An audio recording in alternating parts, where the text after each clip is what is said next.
नमस्कार।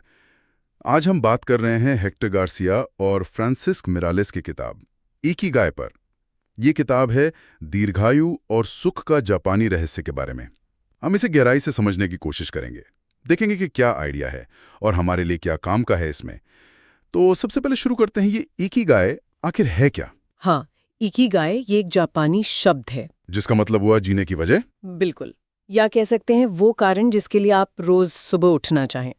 किताब कहती है कि हम सबके अंदर एक इकिगाई होता है, चाहे हमें पता हो या ना हो। अच्छा। इसे अक्सर ऐसे देखते हैं कि 4 चीजें जहां मिलती हैं, आपको क्या पसंद है, आप किस में अच्छे हैं, दुनिया को किसकी जरूरत है और किस काम के आपको पैसे मिल सकते हैं।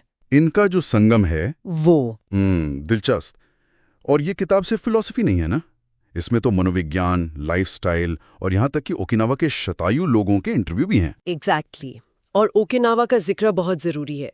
वहाँ का खासकर ओगिमी गांव दुनिया के उन चुनिंदा ब्लू जोन्स में से है जहाँ लोग सबसे लंबी उम्र जीते हैं। अच्छा, ब्लू जोन्स। तो किताब उनसे कुछ सीक्रेट्स जानने की कोशिश करती है। हाँ, उनके लंबे और खुशहाल जीवन के राज। तो क्या पता चला, क्या है वो राज? कुछ खास नुस्खे? देखिए, कुछ बातें शायद जानी पहचानी लगे, पर वो लोग इन्हें अपनाते बहुत सख्ती से हैं।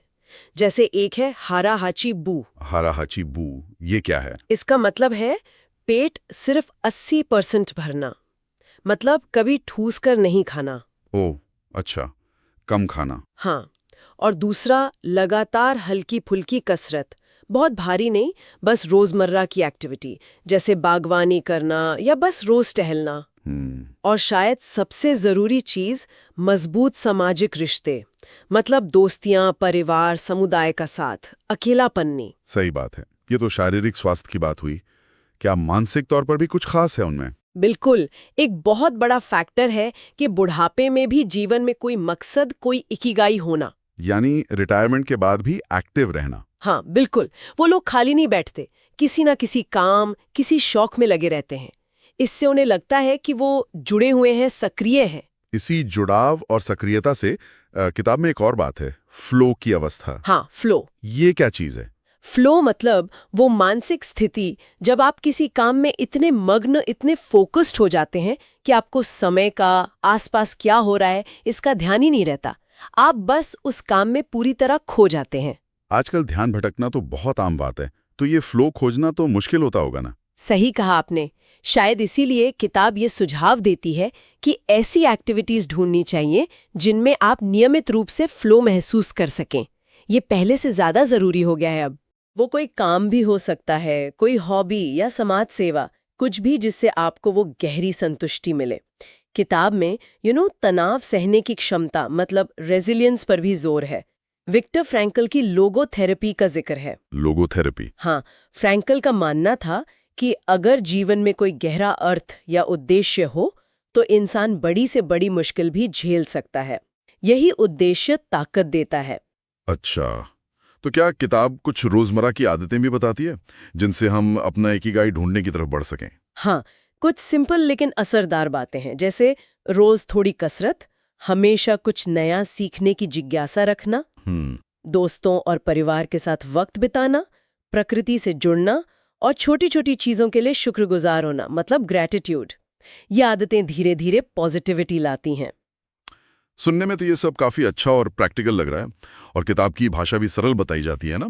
और वो ओकिनावा के 100 साल के बुजुर्गों की कहानियां, वो तो मोटिवेट करती होंगी। हाँ बिल्कुल, इसकी सरलता और वो प्रेरणादायक कहानियां, ये इसकी बड़ी ताकत है। और हारा हाचीबू जैसी बातें याद रखना भी आसान है। लेकिन क्या इसमें कुछ कमजोरियां भी हैं, अगर आलोचनात्मक दृष्टि से देखें तो? हाँ है, जैसे कुछ विचार खासकर लाइफस्टाइल से जुड़े वो थोड़े दोहराए हुए से लगते हैं, मतलब उनमें बहुत ज्यादा गहराई नहीं है। अच्छा, मतलब ये कि किताब ये तो अच्छे से बताती है कि इकिगाई क्या है और क्यों जरूरी है, लेकिन अपना इकिगाई कैसे ढूंढा जाए उसका कोई बहुत साफ स्टेप बाय स्टेप तरीका नहीं देती। वो थोड़ा अस्पष्ट सा रह जाता है। और कुछ लोगों को ये शायद थोड़ी सतही लगे, खासकर अगर उन्होंने विक्टर फ्रैंकल या ब्लू जोन्स के बारे में पहले से पढ़ा हो। ये अलग अलग स्रोतों और कहानियों का अच्छा संकलन है, पर कोई बहुत क्रांतिकारी विचार नहीं देती। तो फिर जो लोग सुन रहे हैं उनके लिए मुख्य सबक क्या है? क्या खास बातें लेकर जाएं इस चर्चा से? देखिए, मुख्य बातें तो वही हैं जो ओकिनावा के लोग करते हैं और जो किताब भी कहती है। जैसे ज़रूरत से कम खाना, वो 80% वाला नियम, हाँ।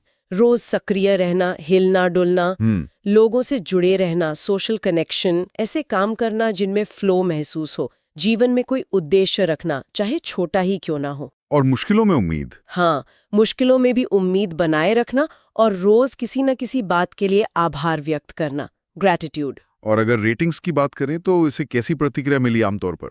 मिली जुली है, औसतन करीब 3.5-5 जैसी रेटिंग्स मिलती हैं। जो लोग सेल्फ हेल्प की दुनिया में नए हैं या बस हल्की फुल्की प्रेरणा चाहते हैं, उनके लिए ये अच्छी हो सकती है। लेकिन गहरे विश्लेषण चाहने वालों के लिए? उनके लिए शायद ये थोड़ी सरल लगे। इसे एक प्यार से याद दिलाने वाली किताब समझना शायद बेहतर है, न कि कोई डिटेल्ड गाइड।